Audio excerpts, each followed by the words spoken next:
ಎಲ್ಲರಿಗೂ ನಮಸ್ಕಾರ. ಸವಿರುಚಿಗೆ ಸ್ವಾಗತ. ನಾನಿವತ್ತು ಹುಣಸೆ ಹಣ್ಣಿನ ಚಟ್ನಿ ಮಾಡ್ತಾ ಇದ್ದೀನಿ. ಈ ಚಟ್ನಿಯಲ್ಲಿ ಉಪ್ಪು, ಹುಳಿ, ಖಾರ, ಸ್ವೀಟ್ ಎಲ್ಲ ಇರೋದ್ರಿಂದ ತುಂಬಾನೇ ಟೇಸ್ಟಿಯಾಗಿರುತ್ತೆ ಈ ಒಂದು ಚಟ್ನಿ. ಡೋಕ್ಲಾ ರೆಸಿಪಿ ಒಂದು ಮಾಡಿದ್ದೀನಿ. ಆ ಒಂದು ರೆಸಿಪಿಗೆ ಈ ಚಟ್ನಿ ತುಂಬಾನೇ ಚೆನ್ನಾಗಿರುತ್ತೆ. ಮತ್ತೆ ನಾವು ಈ ಒಂದು ಚಟ್ನಿಯನ್ನು ಪಾನಿಪುರಿ, ಬೇಲ್ಪುರಿ ಎಲ್ಲ ಮಾಡ್ತೀವಿ ನೋಡಿ, ಆ ಒಂದು ರೆಸಿಪಿಗೂ ಈ ಚಟ್ನಿಯನ್ನು ನಾವು ಉಪಯೋಗಿಸ್ಕೋಬಹುದು. ತುಂಬಾನೇ ಟೇಸ್ಟಿಯಾಗಿರುತ್ತೆ.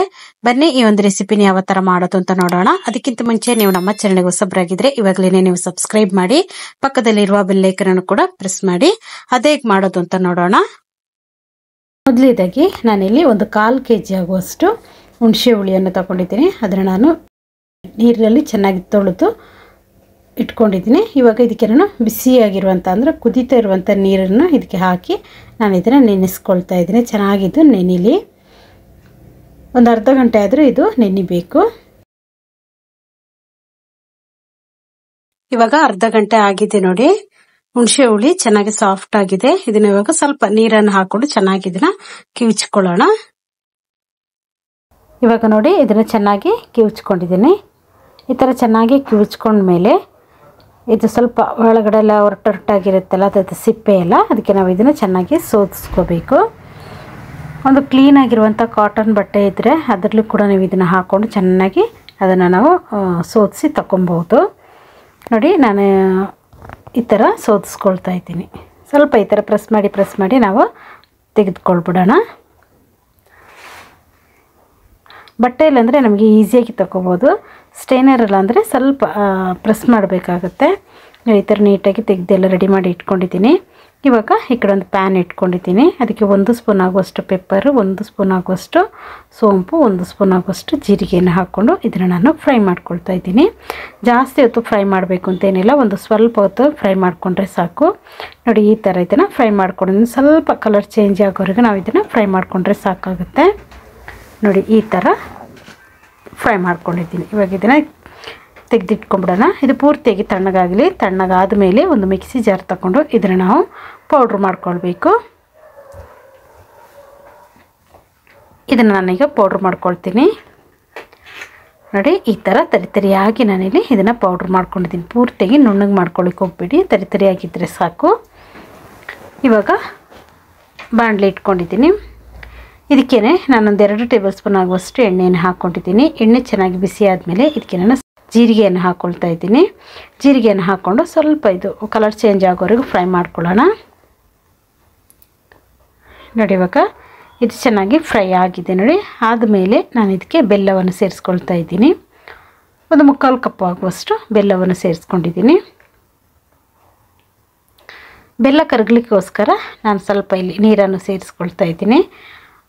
ನೀರನ್ನು ಸ್ವಲ್ಪ ಹಾಕ್ಕೊಂಡ್ರೆ ಸಾಕು, ಯಾಕಂದರೆ ಬೆಲ್ಲ ಬೇಗನೆ ಬಿಸಿಯಾಗಿದ್ದೆ ಅದು ಚೆನ್ನಾಗಿ ಮೆಲ್ಟ್ ಆಗಲಿಕ್ಕೆ ಸ್ಟಾರ್ಟ್ ಆಗುತ್ತೆ. ನೋಡಿ ಇವಾಗ ನೀರನ್ನು ಹಾಕ್ಕೊಂಡು ಚೆನ್ನಾಗಿ ಮೆಲ್ಟ್ ಮಾಡ್ಕೊಂಡಿದ್ದೀನಿ. ಇನ್ನೂ ಒಂದು ಸ್ವಲ್ಪ ನೀರನ್ನು ಕೂಡ ನಾನಿಲ್ಲಿ ಸೇರಿಸ್ಕೊಳ್ತಾ ಇದ್ದೀನಿ. ಪೂರ್ತಿಯಾಗಿ ಬೆಲ್ಲ ಕರಗಲಿ. ನೋಡಿ ಪೂರ್ತಿಯಾಗಿ ಬೆಲ್ಲ ಕರಗೋಗಿದೆ. ನೋಡಿ ಇವಾಗ ಸ್ವಲ್ಪ ಉರಿಯನ್ನು ನೀವು ಚಿಕ್ಕದಾಗಿ ಇಟ್ಕೋಬೇಕು. ನಾನು ಇದಕ್ಕೆ 1 ಕಪ್ ಆಗುವಷ್ಟು ಸಕ್ಕರೆಯನ್ನು ಕೂಡ ಸೇರಿಸ್ಕೊಂಡಿದ್ದೀನಿ. ನಿಮಗೆ ಬರೀ ಬೆಲ್ಲದಲ್ಲೇ ಮಾಡ್ತೀನಿ ಅಂದರೆ ನೀವು ಪೂರ್ತಿ ಬೆಲ್ಲದಲ್ಲೇ ಮಾಡ್ಕೋಬೋದು, ಸಕ್ಕರೆ ಹಾಕಬೇಕು ಅಂತಲೇ ಇಲ್ಲ. ನೋಡಿ ಇವಾಗ ಸಕ್ಕರೆನೂ ಅಷ್ಟೇ ಪೂರ್ತಿಯಾಗಿ ಕರಗಬೇಕು. ಅಷ್ಟರವರೆಗೆ ನಾವು ಇದನ್ನು ಸ್ವಲ್ಪ ಹೊತ್ತು ಈ ಥರ ಮಿಕ್ಸ್ ಮಾಡ್ತಾನೆ ಇರಬೇಕು. ನೋಡಿ ಇಲ್ಲಿ ಸಕ್ಕರೆ ಕೂಡ ಚೆನ್ನಾಗಿ ಕರಗಿದೆ. ನೋಡಿ ಇವಾಗ ನೀವು ಉರಿಯನ್ನು ಸಿಮ್ಮಲ್ಲಿ ಇಟ್ಕೊಂಡು ನಾವು ಸೋದಿಸಿ ಇಟ್ಟಿರುವಂಥ ಹುಣಸೆ ಹುಳಿ ಇದೆ ನೋಡಿ, ಅದನ್ನು ಕೂಡ ಇಲ್ಲಿ ಸೇರಿಸ್ಕೊಳ್ಬೇಕು. ನೋಡು ಪೂರ್ತಿಯಾಗಿ ಸೇರಿಸ್ಕೊಂಡಿದ್ದೀನಿ. ಇದು ಸ್ವಲ್ಪ ನಾನು ಜಾಸ್ತಿನೇ ಮಾಡಿ ಇಟ್ಕೊಳ್ತಾ ಇದ್ದೀನಿ ಫ್ರಿಜ್ಜಲ್ಲಿ.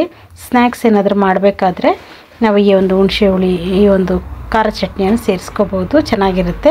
ಅದಕ್ಕೋಸ್ಕರ ಸ್ವಲ್ಪ ಜಾಸ್ತಿ ಅಳತೆಯಲ್ಲಿ ನಾನಿಲ್ಲಿ ಮಾಡಿದ್ದೀನಿ. ಇವಾಗ ಇದು ಚೆನ್ನಾಗಿ ಕುದಿ ಬರಲಿ. ಚೆನ್ನಾಗಿ ಕುದಿ ಬಂದು ಸ್ವಲ್ಪ ತಿಕ್ಕಾಗಬೇಕಿದು. ಅಷ್ಟರವರೆಗೆ ನಾವು ಇದನ್ನು ಕುದಿಸ್ಕೊಳ್ಳೋಣ.